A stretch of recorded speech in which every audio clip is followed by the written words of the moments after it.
Good day, dear parents. Welcome to the academic year 2020-21. My name is Engineer Amna Manzoor and I am the coordinator for the IT department, Key Stage 4. In year 9, students can select between Computer Science Syllabus Code 0478 or Information and Communication Technology Syllabus Code 0417.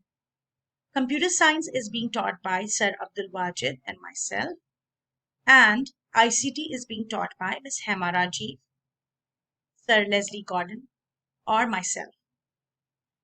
When students take up ICT or computer science, students are empowered for developing computational thinking and abstract skills.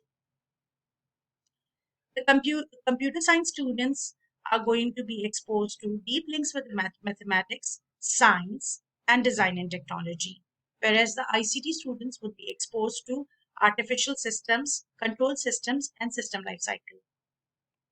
There are plenty of enrichment opportunities provided to the ICT and computer science students to extend their learning prospects.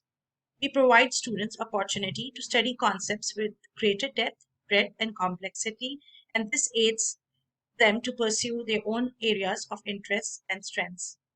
Some renowned enrichment programs are Ideation, that is an in-school collaborative project, robotics, First Lego League, DIDI Design Space, Virtual Internship, Expo 2021 workshops. Thank you.